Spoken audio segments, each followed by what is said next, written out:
Everyone knows the story of the Titanic, how the largest moving object ever fashioned by the hand of man hit an iceberg on its maiden voyage and sank in the middle of the North Atlantic. 1,500 lives were lost.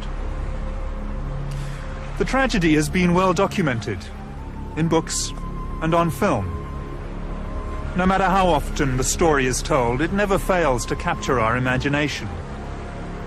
Yet, it is a story that has left many questions unanswered. Now, for the first time, we take a fresh look at some of the mysteries surrounding the Titanic and reveal evidence that leads to a compelling and shocking hypothesis: that the ship that plummeted 2 miles to the bottom of the sea was not the Titanic, but its sister ship, the Olympic.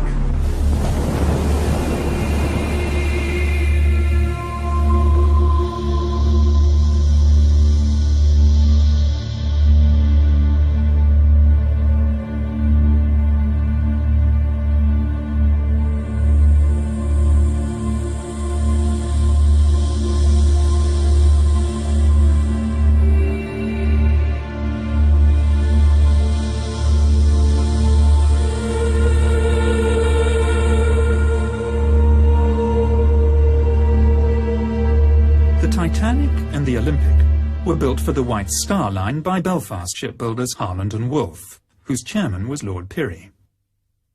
Harland and Wolff built ships almost exclusively for the White Star Line, which was acquired in 1903 by American financier J. Pierpont Morgan's International Mercantile Marine. This was part of a drive to create a monopoly on the lucrative North Atlantic passenger trade. Chairman of the White Star Line was J. Bruce Ismay. It was in fact Lord Pirrie who was responsible for bringing together Morgan's money and British engineering excellence. Over dinner at Pirrie's London residence in 1907, Lord Pirrie and White Star Line's Bruce Ismay conceived the idea of building 3 luxurious superliners. First the Olympic, then the Titanic, and finally the Britannic. The first of the new ships, Olympic and Titanic, were to be virtually identical. This represented the White Star Line's survival strategy in the highly competitive North Atlantic passenger market, while also ensuring a bright future for the Harland and Wolff shipyard. As well as holding a large financial stake in Harland and Wolff, Lord Pirrie was a shareholder in the White Star Line and the International Mercantile Marine. Almost all passenger liners on the North Atlantic route in the early part of the 20th century were immigrant ships. In poor condition, many were known as coffin ships, and their owners blatantly overloaded and overinsured their vessels. In fact, it was an industry noted at the time for fraud. On the 14th of June 1911, the Olympic made her maiden voyage under the command of Captain Edward J. Smith, Commodore of the White Star Line. Then just a week later, still under the command of Edward Smith, the Olympic was involved in a stern collision with the tug O.L. Hallenbeck in New York, an accident that nearly caused the tug to sink. Barely 3 months later, on the 20th of September 1911, the Olympic, still under the command of Captain Smith, was involved in yet another collision, this time with the British warship HMS Hawke in the Brambles Channel in Southampton Water. It was a serious collision, which was to seal the fate of the Olympic. Pulled in by the suction from the Olympic's great propellers, the Hawke is irresistibly drawn towards the larger vessel, and the two ships collide. The Hawke's underwater ram and bows strike and penetrate the starboard side of the Olympic, causing a triangular hole several meters high, and an even larger hole below the waterline. Any accident involving a Royal Naval ship was investigated by the Admiralty, who, not surprisingly in this case, found that the Olympic was at fault, even though the evidence, including eyewitness accounts, suggested otherwise. As a consequence of this ruling, the White Star's insurers declined to pay out on the claim. The damage done to the Olympic was severe. Besides being holed both above and below the waterline, she sustained numerous other injuries, including steel frames buckled, thousands of rivets popped, steel plating dislodged over 4 decks, and distortion to the starboard propeller and crankshaft. To make matters worse, the keel was bent, giving the ship a pronounced list to port. Interestingly enough, when 6 months later the ship which came to be known as the Titanic made her maiden voyage out of Southampton, second-class passenger Lawrence Beasley, a science teacher, noted that the ship seemed to have a slight but permanent list to port on the first part of the voyage, a fact noted by several other surviving passengers. The great hull was patched up in Southampton by riveting steel plates below the waterline and reinforcing with wooden beams above. This work took over 2 weeks, suggesting just how serious the damage was. In October 1911, with these temporary repair works in place, the Olympic then limped back to the Harland and Wolff shipyard in Belfast for more permanent repairs to be done. In fact, some of those temporary repairs failed during the voyage to Belfast. By the way, remember that although this is a model of the Olympic, the 2 ships were virtually identical. It's this fact which made a conspiracy feasible, a conspiracy of monumental proportions. The starboard propeller is going to have to be replaced, and the crankshaft is damaged. There's a crack between the arm and the shaft. But worse, the keel is bent. That's going to give her a permanent list to port, and there's no way we can correct that.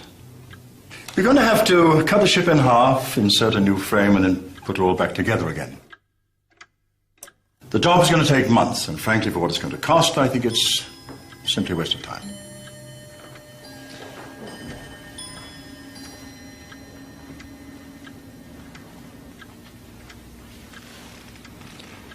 Can you not just patch her up until Titanic is ready? Well, we could put in a bulkhead to strengthen her. But to be honest, sir, she will never pass another Board of Trade inspection. In Belfast, the Titanic was nearing completion, but all work on her stopped so that every effort could be put into the repair of the Olympic. This work took 7 weeks instead of the 2 weeks originally planned, and involved replacing steel plates along fully 1/3 of the starboard side of the ship. Another indication that the damage was far worse than was originally thought. Now look at this. This is a film of the Olympic backing out of the dock in New York. You can see where she's been patched up on her starboard side. It's a huge area. And that's just the damage above the waterline. In order to get the Olympic back to sea and earning a profit as soon as possible, the starboard propeller, stamped with the Titanic's number 401 and not yet fitted to the Titanic, was fitted to the Olympic. This is a fact of some considerable significance, as we shall find out later. The Olympic's troubles, however, were only just beginning. After leaving New York Harbor on the 24th of February 1912, she ran over a sunken wreck off the Grand Banks and threw a propeller blade again on this starboard side. The loss of the propeller blade shock-loaded the engine and drive shaft and placed enormous stresses on the already weakened liner. She limped back to Southampton on only 1 engine, arriving there on the 28th of February. By the 2nd of March, she was once again in the Thompson dry dock in Belfast, having her propeller blade replaced. This should have taken only a few hours, but the Olympic was there, in Belfast, until the 7th of March. In Belfast, the Titanic and the Olympic were most often berthed side by side, and were regularly moved in and out of the Thompson dry dock, especially during repairs to the Olympic. On close examination of contemporary archive photographs, it is possible to see the minor differences in design that tell the 2 ships apart. On the forward part of C deck, Olympic was built with 16 portholes. The Titanic with 14. Somewhat mysteriously, the Titanic has acquired 2 extra portholes between its launch and its maiden voyage. This clearly points to the possibility that the 2 ships were switched. At the time of Titanic's launch, the windows on B deck are clearly discernible as being evenly spaced. Yet at the time of her maiden voyage, they have taken on a distinctly uneven appearance. And whereas the Olympic had been opened to the public for inspection in Belfast and Liverpool, Titanic was not. That first week in March 1912 was the last time that the Olympic and Titanic were together in Belfast. The twin ships side by side on the River Lagan. And that was when the decision to switch them could have been made. You can't be serious.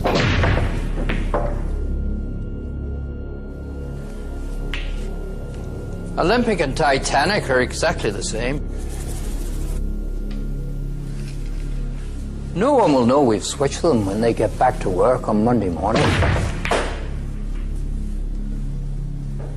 We'll just swap the names. Everything else is standard White Star issue.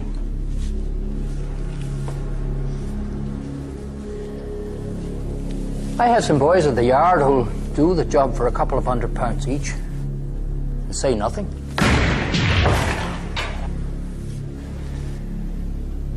We'll never get away with it. If word of this gets out... It's either that, Ismay, or we both go down.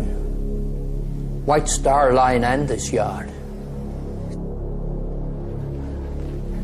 There's got to be another way. There isn't. We have no choice. Right. That's it then.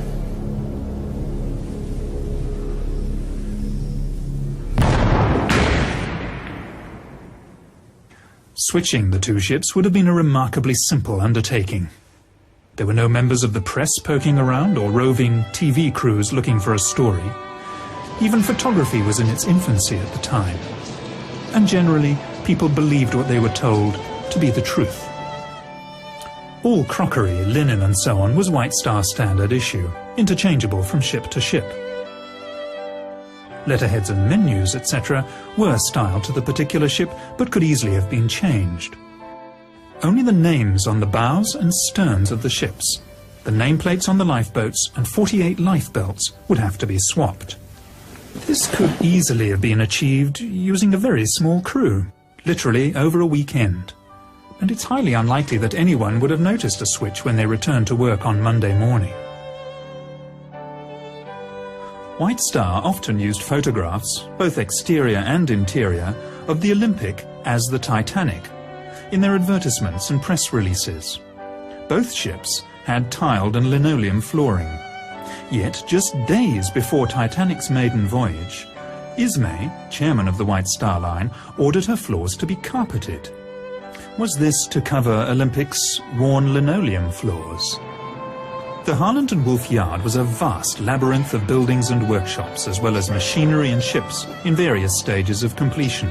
Any unusual activity would hardly be noticed. The social order of the day was such that the majority of the workers would never have thought to question their betters.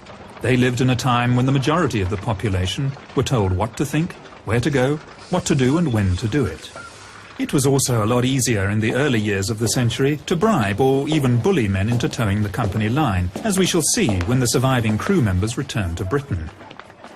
There was no social security safety net for the unemployed, and companies had the power to dismiss whole families of workers if one of them did not do as he was told. There's a wee scam going on here, and the bosses are in on it. They switched those ships 2 weeks ago, and I know it. Listen to me, Paddy. Any more talk from you about two ships being swapped over and you'll end up at the bottom of the River Lagan. So remember that when you get back to your wife and your 17 kids. You Irish scum. The Olympics' original sea trials, conducted by the Board of Trade, lasted 2 full days, while the ship was put through its paces. Strangely, the Titanic's sea trials were a most peremptory affair. No strenuous manoeuvres were carried out, and the inspection was over in time for lunch. Of course, by now the switch had taken place. The collision between the Olympic and HMS Hawke was by no means Captain Smith's first incident at sea. In fact, he had one of the worst professional records of his day. The Commodore of the White Star Line was a show-off, who liked to drive his ships as though they were giant speedboats, and he damaged a few in his time. The 3 incidents involving the Olympic, which probably damaged her permanently, must have put him in a very serious position in the eyes of his employers. Could he perhaps have been summoned by J. Bruce Ismay, chairman of the White Star Line, once it became obvious that the Olympic was a write-off? If so, it would have been a meeting with the very gravest of consequences. Oh, come now, E.J. We've always been good to you. Kept you in brandy and cigars. Besides, it's not going to be that difficult. You've broken a few of our ships, E.J. The Republic, the Germanic, the Coptic. And when that fire broke out on the Majestic and those crewmen were killed... Yes, I know you denied it had ever happened. But we did know. We gave you command of the Olympic, and look what a disaster that's turned out to be. And we always paid you well, E.J. Look, it's not for me. It's for the company. We are in a desperate situation financially, especially after what happened to the Olympic. So, I'm sorry to have to put it to you like this, but you do owe us. We've arranged for a small steamer from the Leyland line to be in a position to take the passengers off. I have a good man lined up for the job. Lord. Captain Stanley Lord. Ever come across him? Well, he's done this sort of thing before. Well, he did the job so well, he received a commendation for it. So, there it is. He'll be there to lend a hand. And I'll be there, of course. Along for the ride.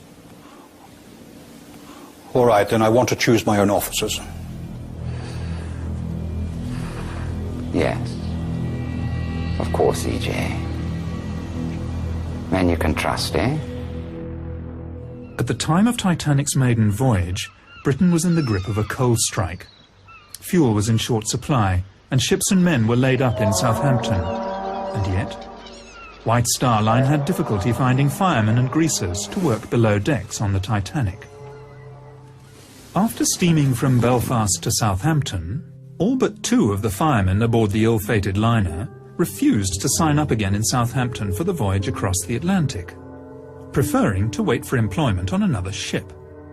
All these men, in the middle of a coal strike, with so many thousands laid off, what did they know?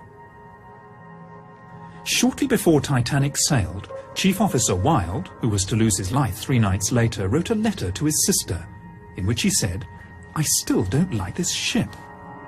Strange thing for a man to say, who had just set foot on board the day before. Unless, of course, he realized he was actually on his old ship Olympic. It's strange to think that as the Olympic, now renamed the Titanic, was preparing to make her second maiden voyage, the ship that started out life as the Titanic and was now called the Olympic had to enter her working life with no fanfare at all. The Olympic's original maiden voyage was fully subscribed, whereas her second, this time as the Titanic, was only about half full, and that in the middle of a coal strike when passengers were queuing up to get to America. First-class passengers on other White Star ships were only offered second-class berths on Titanic, even though we know that first-class cabins were available. It's almost as though White Star Line didn't want that many people on board. By the way, when I refer to the Titanic from this time on, I want you to remember that I'm actually talking about the ship that started out its life as the Olympic, but which we believe by this stage had been switched and taken on the identity of the Titanic.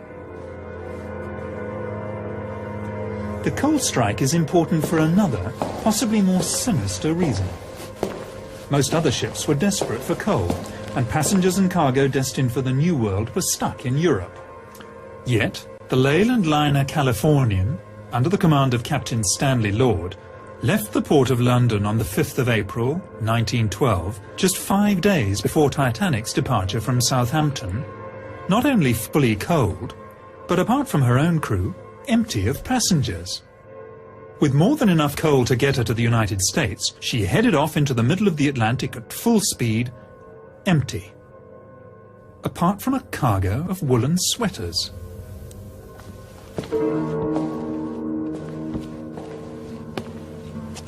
Over 50, mostly first-class passengers, cancelled their passages on the Titanic at the last minute, many of them close friends and business associates of J.P. Morgan. Morgan himself cancelled his passage at the 11th hour, despite having the best suite on the ship, claiming illness. 2 days after the sinking, an American reporter found him in perfect health at the French resort of Aix-les-Bains, with his mistress.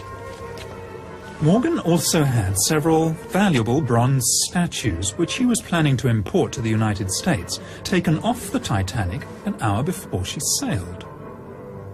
Could Morgan have known the fate of the Titanic fully 4 days before the disaster? Florence Ismay, wife of J. Bruce Ismay, also turned down the opportunity of taking the maiden voyage on the world's most luxurious liner, preferring instead to take their children on a motoring holiday, after first claiming ill health. Now there is one thing that sailors fear above all else, and that is fire at sea. And yet when Titanic cast off from Southampton, there was a fire smouldering in number 10 coal bunker. Instead of putting out the fire, the bunker was actually topped up with 400 tons of coal.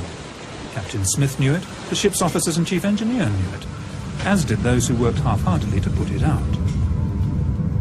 The fire that had been smouldering in coal bunker number 10 had been smouldering for a week, and yet it was kept from the Board of Trade Inspector Maurice Harvey Clark, who at the British inquiry denied all knowledge of it. Could the fire in coal bunker number 10 have been Plan B? If all else fails, tell the passengers there's a fire, vent the smoke through the ship, and get them off that way. Captain Stanley Lord and the Californian had left the port of London in a great hurry, ostensibly bound for Boston. Then, on the evening of the 14th of April, the ship came to a dead stop in the middle of the ice field. Strangely, Captain Lord, 6 foot tall, elected to sleep that night fully clothed on a 5.5-foot couch in the chart room, rather than in his cabin.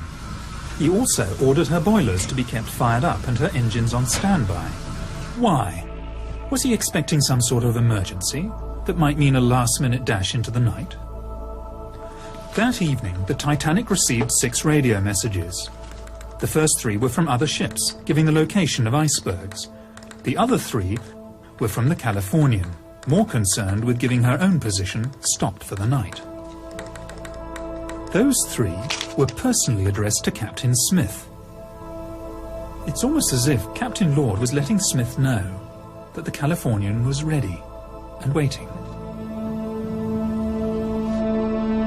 Captain Smith had delayed turning the corner on the outward southern track. He ordered the turn to the west 10 miles further south than the normal turning point. This was certainly not as an evasive measure to avoid the ice field, but one designed to take him directly into it. He must have known this. Tragically, Captain Lord failed to keep his radio operator awake. Even so, the Californian's last message to the Titanic never got there. The Titanic's radio operators were too busy with passengers' messages.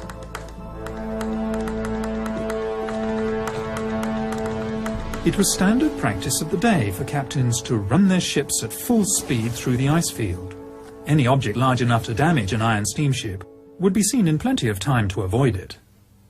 Other ships in the vicinity cruised on at full speed on that night, so in that respect Captain Smith was by no means unique. So why, then, was the Californian stopped? Had she reached her destination, and was she now waiting? Sometime before 11 p.m, lookouts Fred Fleet and Reginald Lee came on watch and climbed to the crow's nest. Captain Smith retired for the night, but coincidentally, like Stanley Lord, he also chose to rest fully clothed, not in his own cabin, but in the chart room behind the bridge, almost as if he expected to be called back to the bridge at any moment. It was very cold outside, and few, if any, passengers would have been on deck. First Officer Murdoch was standing on the open part of the starboard side of the bridge when he saw the iceberg about 800 yards ahead. He ordered the ship turned to port, and inexplicably, engines full astern. By reversing the engines, Murdoch was actually increasing the risk of collision, something he must have known. Maybe Murdoch, hand-picked by Captain Smith, was deciding to give the iceberg a nudge anyway. Given that the turning circle of the Titanic was 1,280 yards and the stopping distance 850 yards, Titanic should have been able to avoid the iceberg with the greatest of ease, even allowing for a slight delay while orders were given and the wheel turned the ship to port. So why didn't it? Second Officer Lightholler told the inquiry that before going off duty for the night, he would have been easily able to see an iceberg from 1.5 miles, more probably 2 miles away.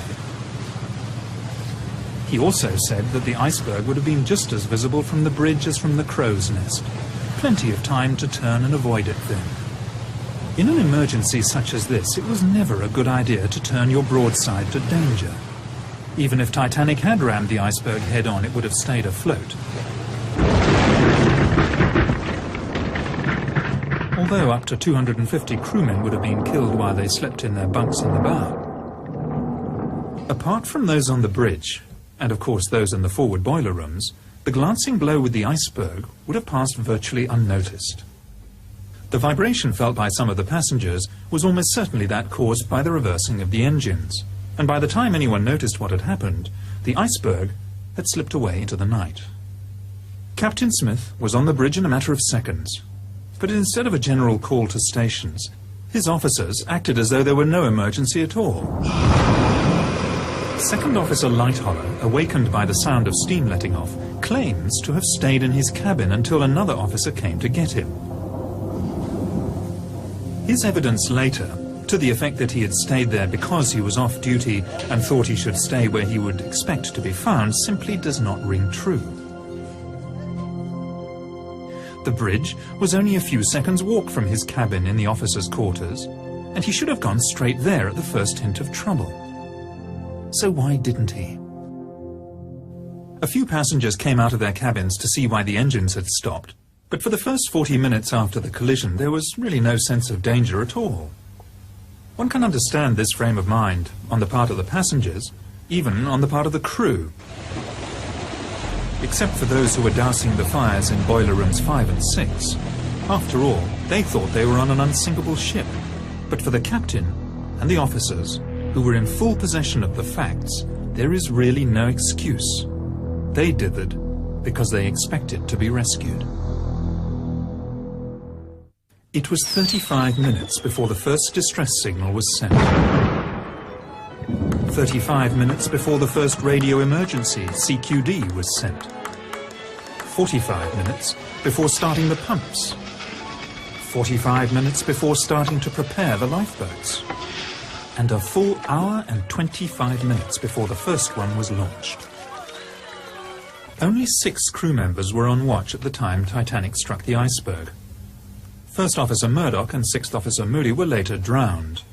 Of the surviving crew members, Quartermaster Alfred Oliver was aft of the bridge at the time and saw nothing.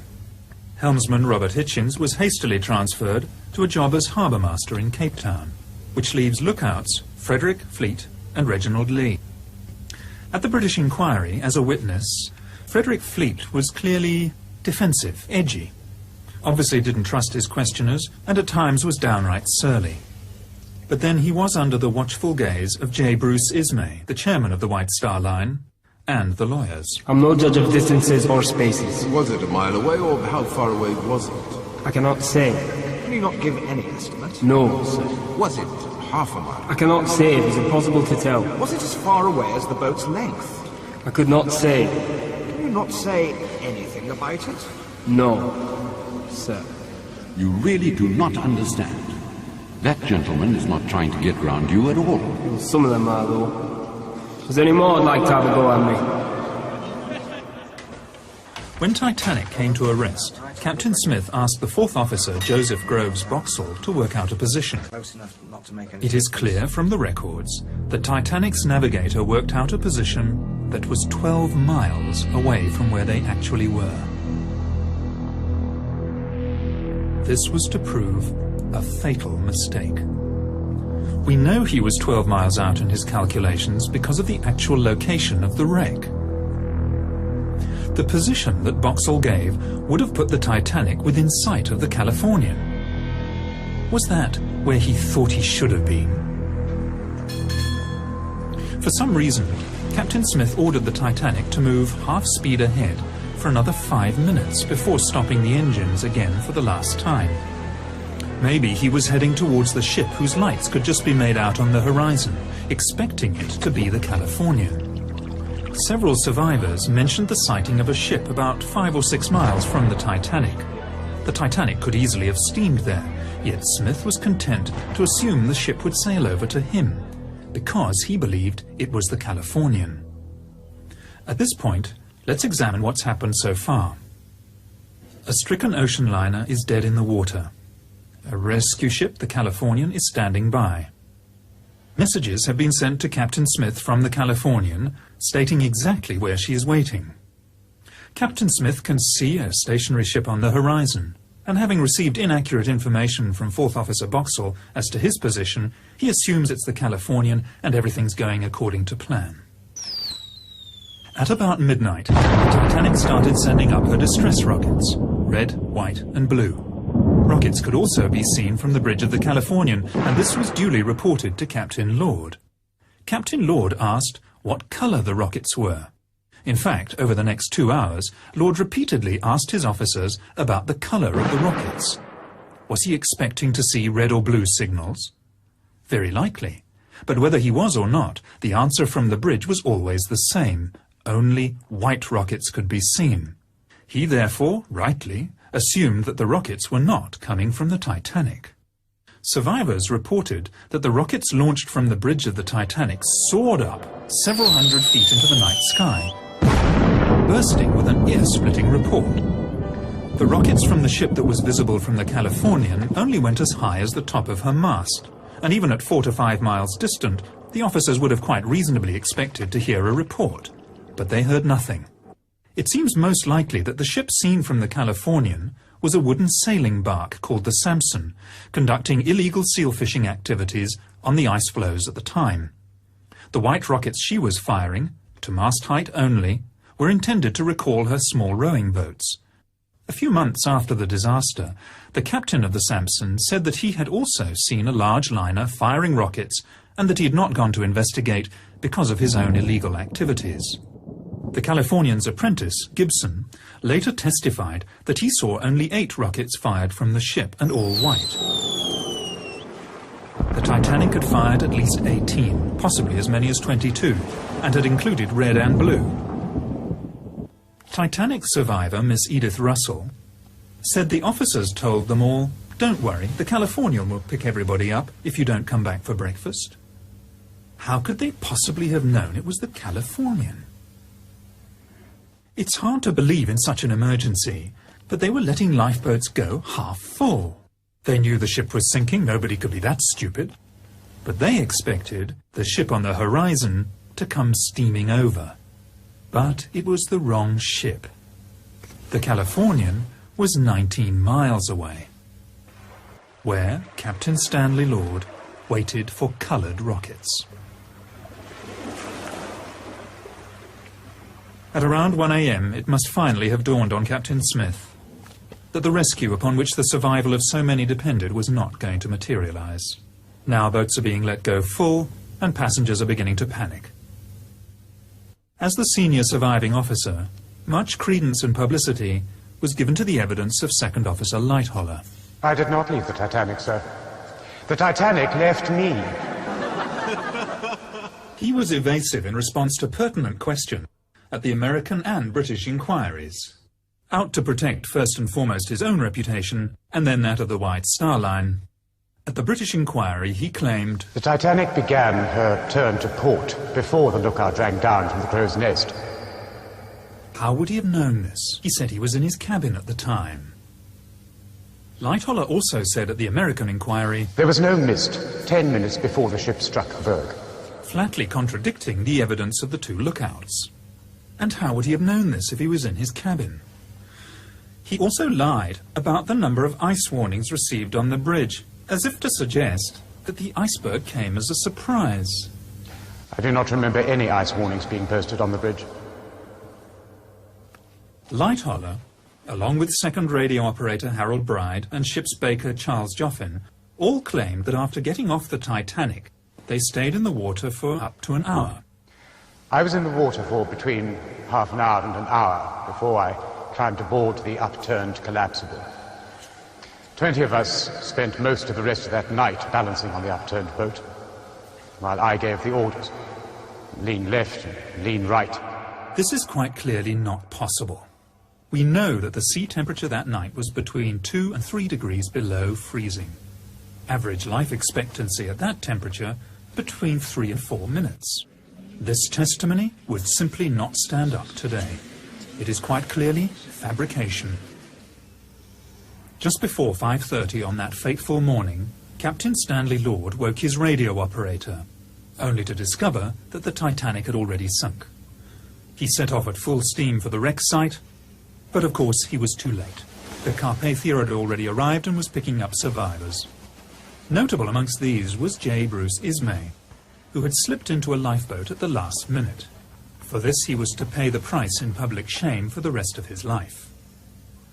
As the Carpathia steamed towards New York, Ismay was supposedly taken to the doctor's cabin and put under sedation. Even so, he managed to find time to send 3 separate telegrams to the White Star's New York office, urging them to hold the Cedric in New York Harbor so that the Titanic's surviving crew members could be taken straight back to Southampton. Hastily organized, the American inquiry failed to ask the right questions. Titanic surviving officers stonewalled, as did Ismay himself. Several experienced sea captains were called to give evidence regarding the wisdom of steaming at full speed through an ice field. But they all said the same thing. Maintaining full speed in the vicinity of ice was perfectly normal, and on the night in question, the icebergs could be seen at between 5 and 6 miles distant. It never occurred to anyone to ask the simple question, in that case, why did the Titanic hit an iceberg? When the surviving crew got back to England, they naturally expected to go straight home to their loved ones. Instead, they were all herded into a railway shed and held for nearly 24 hours before being made to sign pieces of paper. A lot of them were under the impression that they were signing the Official Secrets Act. Was someone trying to suppress something here, some vital piece of information? Remember what it is you've put your names to. If there's any talk of the ship being swapped in Belfast, or any stories of insurance fraud going on, then there will be 20 years of His Majesty's pleasure awaiting you and no job to come out to when it's over. So, think on this when you see your wives and sweethearts.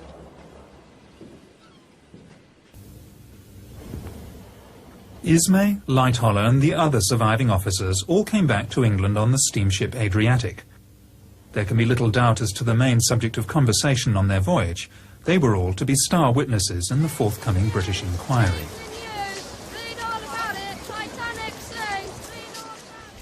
Now, it is unlikely that a fraud of such immense proportions could have been undertaken without the collusion of the authorities, notably the British government, as we shall see later when we look at the inquiry. In fact, it makes perfect sense for the government of the day, under Prime Minister Lord Asquith, to have colluded in a cover-up.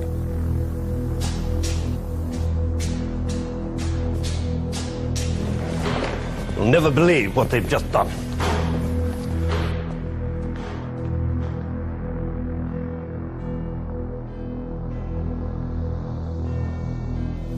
How many? I'm told 1,500. The position is simply this, Prime Minister. The White Star Line is on the verge of bankruptcy. Now, if White Star were forced to go into liquidation, La Holland and Poolfjord in Belfast would also be placed in a very precarious position, perhaps even forced to close down. Now, that means that 20,000 men will be laid off, not to mention the effect on all the subsidiary and dependent industries. Quite frankly, it is a political situation we cannot afford, Prime Minister. Alienate the Irish, and we will most certainly lose seats in Belfast. The Fenians, the Republicans, will seize the opportunity. And with our majority gone, we will undoubtedly lose the next election, Prime Minister. There is the chance of a blunder here of unprecedented proportions. We are going to have to go along with this, Prime Minister.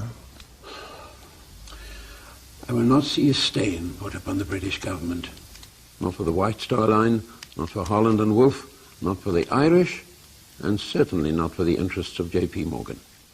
I would also remind you, Prime Minister, that as part of the arrangement for an American company to acquire the White Star Line, J.P. Morgan agreed that this government could requisition his ships as Royal Naval Reserves should the need arise. I would also remind you, Prime Minister, that the situation in Europe is becoming ever more doubtful. If the White Star Line were to go into liquidation, the major creditor would be J.P. Morgan himself. Now, as both owner and banker, he would certainly exercise his rights to seize his assets. And we would lose all those ships, Prime Minister. It's a sad day for England, when the policies of a British government are dictated by greedy and ruthless businessmen. And if it ever became public... Doubtless you have someone in mind to run the show? Yes. I thought we could bring Mersey out of retirement. He's reliable, he knows how the system works, he's discreet, and he will do what needs to be done. My son is called to the bar. I would be more comfortable if he were there to keep an eye on things. Of course, Prime Minister, we'll find employment for him in the Attorney General's office. Very well, then. But neither I nor the administration know anything about it.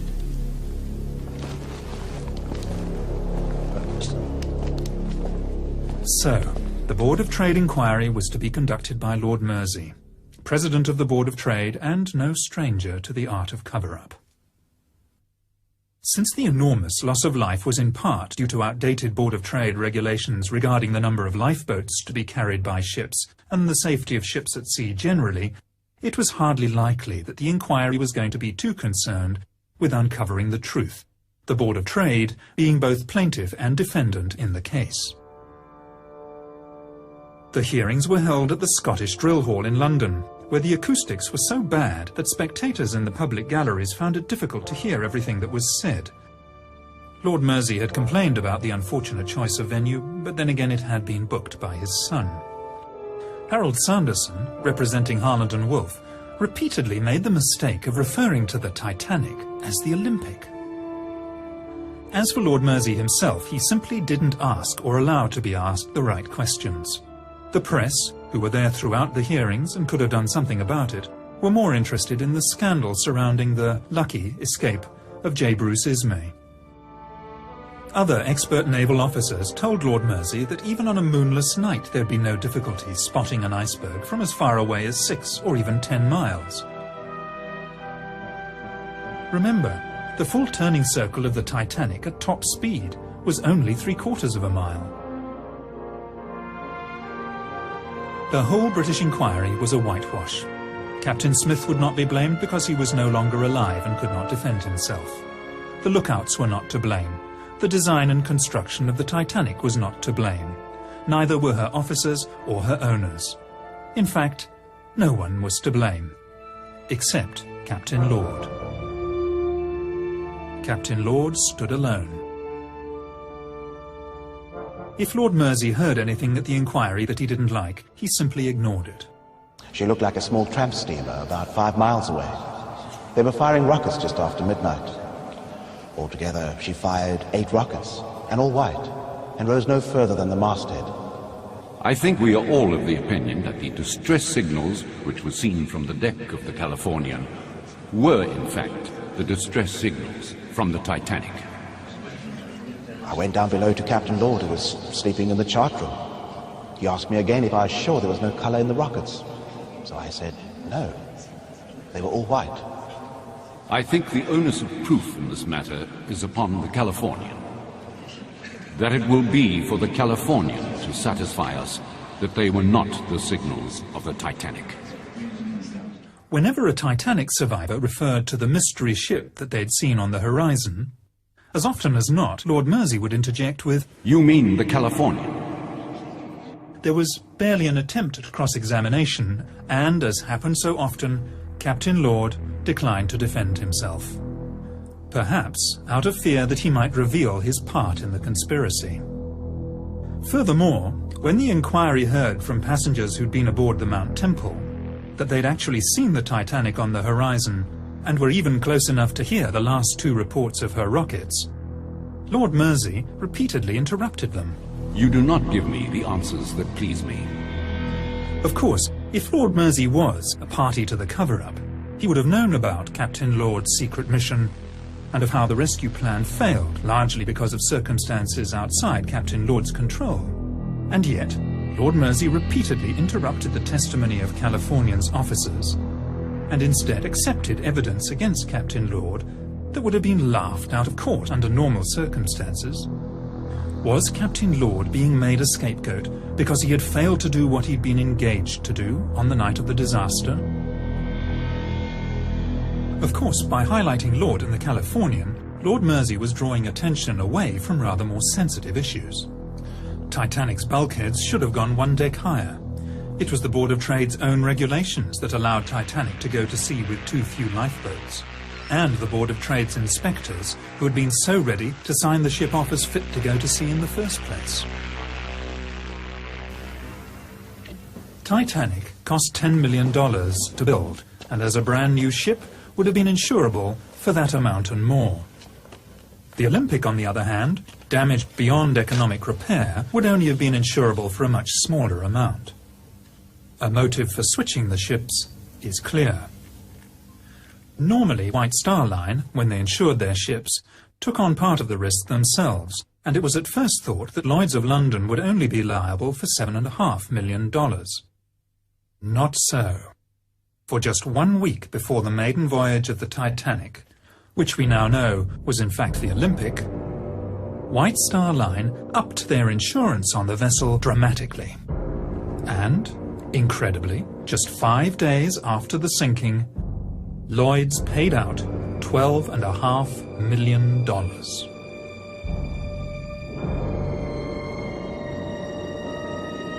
Although 3/4 of a century at the bottom of the Atlantic Ocean did not exactly preserve Titanic in museum-like condition, there is enough left of the wreck to give us more than just an idea of what really happened. Corrosion has done its relentless work, but where the original black paint of the hull has flaked away, it is still possible to see spots of grey paint, which formed the undercoat, except that grey paint was only used as an undercoat on the Olympic and not on the Titanic.